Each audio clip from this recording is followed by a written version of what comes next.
आप देख रहे हैं सी न्यूज भारत। मैं हूं आपके साथ आकांक्षा यादव। वक्त हो चुका है न्यूज बुलेटिन का, तो चलिए निगाह डालते इस वक्त की खास खबरों पर। उत्तर प्रदेश के अमरोहा नगर के पुष्कर नगर कॉलोनी में 20 बीघा जमीन पर प्रशासन ने अवैध प्लॉटिंग पर कार्रवाई करते हुए बिना अनुमति के कराई जा रही प्लॉटिंग पर बुलडोजर चलवा दिया, जिसके बाद भूमाफियाओं में हड़कंप मच गया। एसडीएम सदर ने इसके बाद भूमाफियाओं को चिन्हित कर एफआईआर के आदेश भी दिए हैं। जो संज्ञान में नहीं आ पाया, तो ऐसी स्थिति में जब पता चला कि यहाँ पे बिना लेआउट पास हुए प्लॉटिंग की जा रही है, तुरंत ही इस पर कार्रवाई की गई। इससे पहले भी एक बार कार्रवाई की जा चुकी है इसी पे, दोबारा जो है इन्होंने प्लॉटिंग की है, तो इस पर एफआईआर भी करवाई है। सर, आप प्लॉटिंग पे कार्रवाई हो रही है तब भी भूमाफिया फल फूल रहे हैं, ऐसे में भूमाफिया को क्या संदेश देना चाहते हैं सर?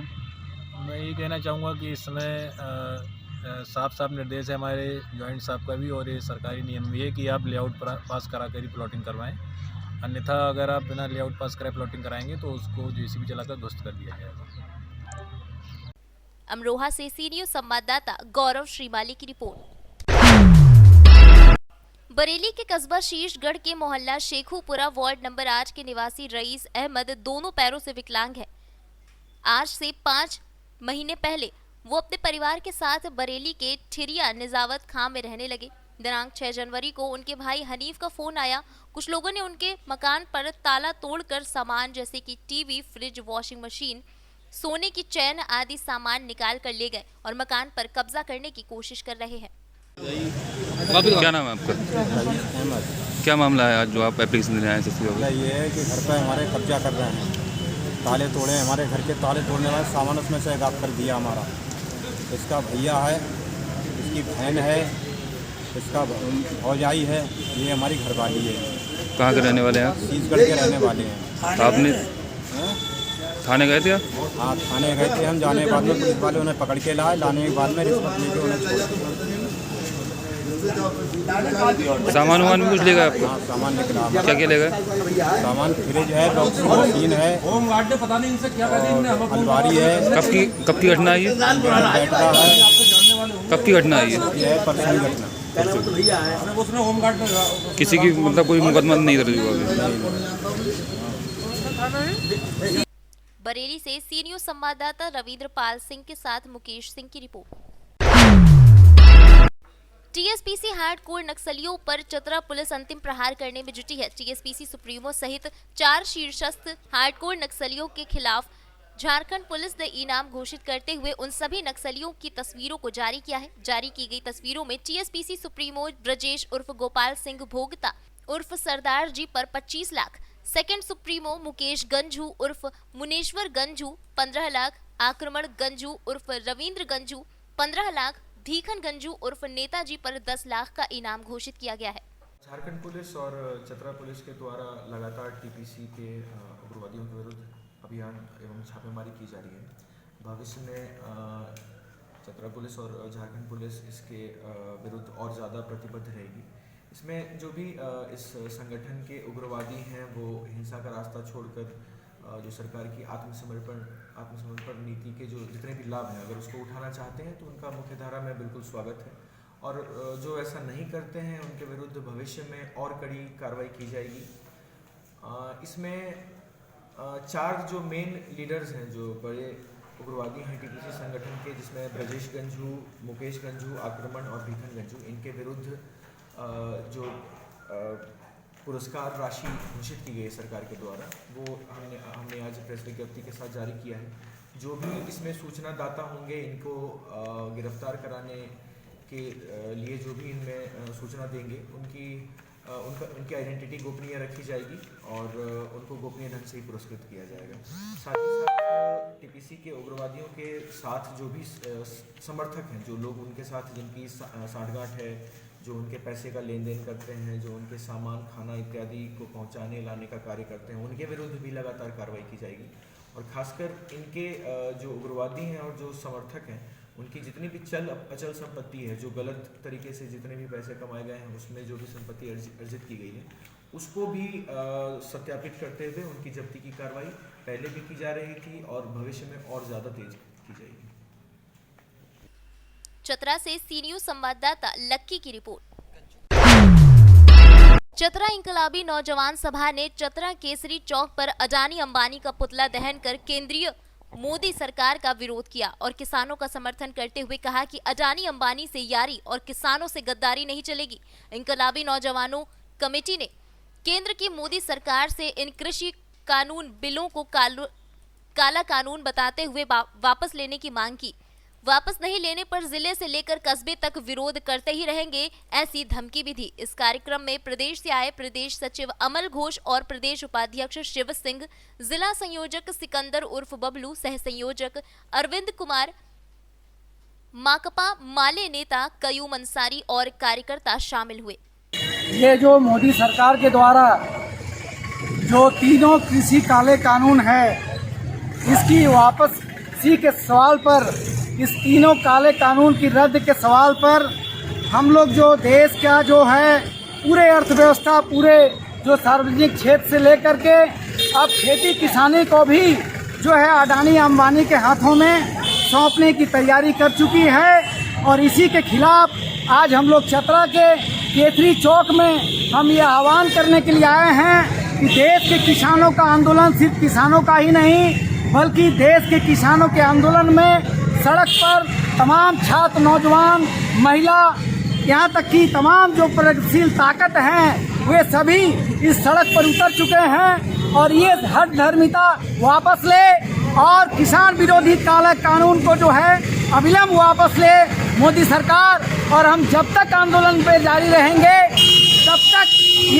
जब तक ये सरकार ये तीनों कृषि काले कानून को जो है वापस नहीं ले लेती है, तब तक यह आंदोलन जारी रहेगा। मैं अमल कुमार, इनकलाबी नौजवान सभा, प्रदेश सचिव, झारखंड। चतरा से सी न्यूज संवाददाता शाह फहद अली की रिपोर्ट।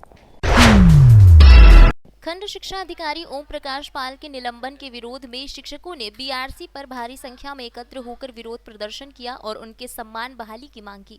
अध्यापकों ने निराधार शिकायत और गलत तथ्यों के आधार पर किए गए निलंबन के विरोध में प्रदर्शन पर आक्रोश व्यक्त किया।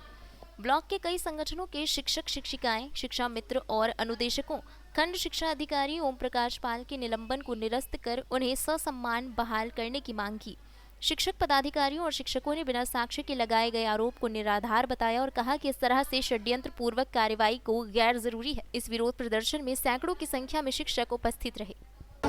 मैं डॉक्टर रामराज, अध्यक्ष राष्ट्रीय शैक्षिक महासंघ इटिया थोक गोंडा, आज अपने शिक्षक साथी और शिक्षिका बहनों, शिक्षा मित्र और अनुदेशक सबके तरफ से मैं आपको बताना चाहता हूं कि यहाँ पर हमारे यहाँ जो खंड शिक्षा अधिकारी श्री ओम प्रकाश पाल जी हैं, जिनके ऊपर मीडिया के द्वारा हम लोगों को कल अवगत कराया गया या बताया गया कि उनके ऊपर तमाम तरह के आरोप लगाए गए हैं। उनके ऊपर 2-3 तरह का आरोप लगा, जिसमें ये हुआ है कि उन्होंने शिक्षक को ज्वाइनिंग और रिलीविंग के लिए रिश्वत की मांग करी थी।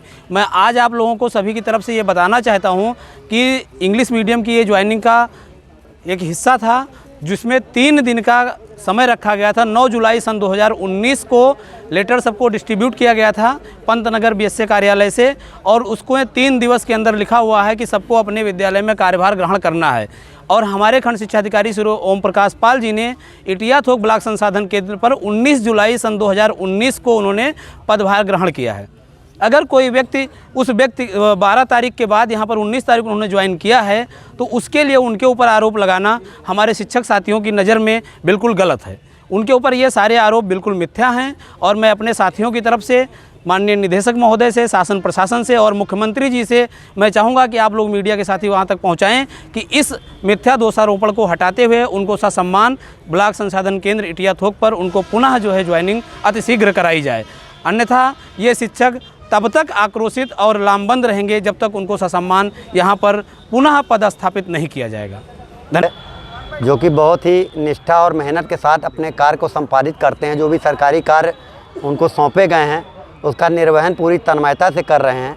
लेकिन यहाँ पर कुछ तथाकथित शिक्षकों के द्वारा एक सीधे साधे शिक्षक को बरगला कर उनके ऊपर 50,000 रुपये रिश्वत मांगने की बात कही गई। और उसी आज ये जो मीटिंग हुई है, इस मीटिंग सिर्फ इतनी मांग है कि जो हमारे खंड शिक्षा अधिकारी महोदय निलंबित किए गए हैं उन्हें बहाल किया जाए। बहाल करने के बाद में अगर उनका ट्रांसफ़र करना लाजमी है, क्योंकि ट्रांसफ़र सतत प्रक्रिया है और सरकारी सेवाओं में ट्रांसफ़र होना कोई बड़ी बात नहीं है, लिहाजा उनके ऊपर जो आरोप लगा है इस आरोप को ख़त्म करके उनका ट्रांसफ़र कर दिया जाए, हमें कोई आपत्ति नहीं, लेकिन आरोप का पटाक्षेप करना ज़रूरी है, बिना उसके हम लोग यहाँ पर संतुष्ट नहीं होंगे। लगभग क्या अनुमान है कितनी संख्या में यहाँ शिक्षक उपस्थित हैं? अब आपने तो जैसा देखा ही है कि 200-250 अध्यापक आपके सामने आज यहाँ पर विराजमान थे और उन्होंने अपनी भावनाओं से प्रशासन को, जिला बेसिक शिक्षा अधिकारी महोदय को, निदेशक तक अपनी बात को पहुँचाने का कार्य किया है कि यह जो कार्रवाई की गई है ये गलत है और इस कार्रवाई को ख़त्म करके उनका पुनः पदस्थापन इस इटिया थोक ब्लॉक में किया जाए। गोंडा से सी न्यूज़ संवाददाता डॉक्टर कल्पराम त्रिपाठी की रिपोर्ट। सुजानगंज थाना अंतर्गत ग्राम दारुनपुर में पट्टीदारों द्वारा कुल्हाड़ी से जानलेवा हमला हुआ, जिसमें 3 लोग घायल हुए। घायलों को 108 एम्बुलेंस की मदद से जिला अस्पताल लाया गया। घायलों का जिला अस्पताल में इलाज चल रहा है। हमले में घायल युवक की मां ने बताया कि विवादित जमीन पर लकड़ी काटने को लेकर पाटीदारों ने मिलकर जानलेवा हमला किया। हमले में घायलों की जिला अस्पताल में जांच चल रही है। जब ये मामला सुजानगंज थाने में पहुंचा, तब से पुलिस कार्रवाई में जुट चुकी है। अस्पताल आई है, क्या है पूरा मामला? क्या हुआ था आपके यहाँ? भैया वो लकड़ी काट रहे थे बच्चे लोग, उन लोग जान हवल किए हैं। टेंगारी से मेरे बच्चे को मारे हैं कान पे, 2 टेंगारी मारे हैं पीठ पे। अच्छा, कितने लोग घायल हुए हैं? 3 जन। आपका क्या नाम है? मेरा जनक गुलारी पाठक। कहाँ गांव आपका कौन सा? दारुनपुर। थाना? सुजानगंज। जौनपुर से सी न्यूज़ संवाददाता शशिकांत मौर्य की रिपोर्ट। मुजफ्फरपुर जिले में चोरी के मामले दिन पर दिन बढ़ते जा रहे हैं। विशेषकर मुजफ्फरपुर जिले में हर रोज कहीं न कहीं चोरी की घटनाएं सामने आने लगी हैं। बीती रात चोरों ने गैस गोडाउन को ही निशाना बनाया। कांटी क्षेत्र के बहुआरा पंचायत के प्रेमी छपरा स्थित मुस्कान इंडियन गैस एजेंसी के गोदाम का ताला तोड़कर 67 सिलेंडर की चोरी की पुलिस जांच में जुट चुकी है। मुजफ्फरपुर से सी न्यूज़ संवाददाता सतीश मिश्रा की रिपोर्ट। फिलहाल के लिए न्यूज बुलेटिन में बस इतना ही। देश और दुनिया की तमाम बड़ी खबरों के लिए जुड़े रहे सी न्यूज़ भारत के साथ।